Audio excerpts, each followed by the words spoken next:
Welcome to museum.com. Close your eyes and picture New York City in the 1980s. The streets are alive with music, graffiti, and the birth of hip hop culture. You walk into the subway, and in the empty black ad spaces, you don't see commercials. You see child drawings, dancing pictures, radiant babies, barking dogs. They are simple, playful, full of energy. That was Kid Haring.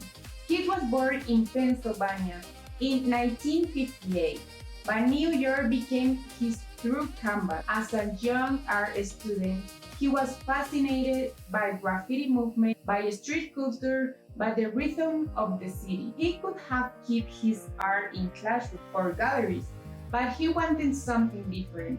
So he took his child underground in the subway and began drawing on the black paper where ads should have been. Every day, thousands of commuters walked past his work. For them, it was a free exhibition art as part of everyday life. His style was unmistakable. Bold, strict lines, cartoon-like figures, vibrant movements, but beyond the playful look, there was always meaning. Haring believed that art should not be locked away for collectors or museums. It belongs to everyone, kids, families, ordinary people, or their way to work.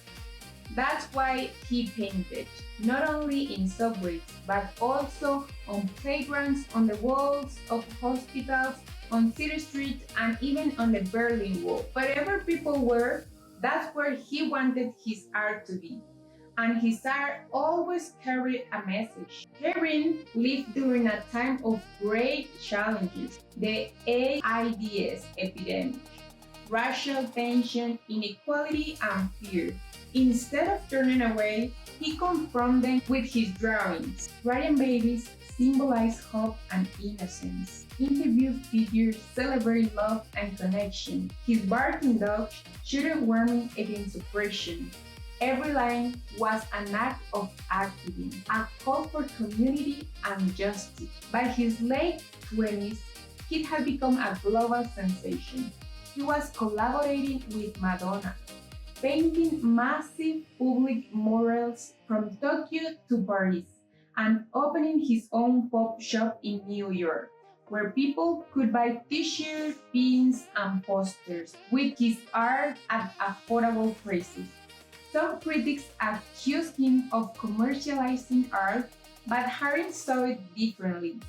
To him, accessibility was the point. Art was never meant to be exclusive. He wanted everyone to take a piece of it home. But while his career soared, Haring was facing his own battle. In 1988, he was diagnosed with AIDS, a disease that carried enormous stigma and fear. Instead of hiding, he used his remaining years to fight even louder. He founded the Kid Haring Foundation to support children programs, education, and HIV awareness. He painted murals in schools and hospitals, leaving behind messages of love, hope, and resilience. In 1990, at just 31 years old, Kid Haring died, but his impact has never faded. His radiant babies and both figures still cover walls, t-shirts, and galleries around the world. His foundation continues his mission of education and social justice, and his art, one sketch installed in subway walls, still speaks as clearly today as it did decades ago. The reason Kid Haring shows us that art doesn't have to be complicated to be powerful.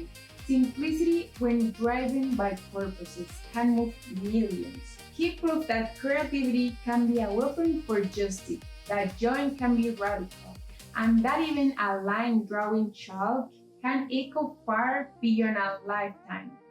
Thanks for joining us on museums.com. If you enjoyed this story, make sure to subscribe and stay tuned for more journalists into the lives of artists who change the world. See you the next time.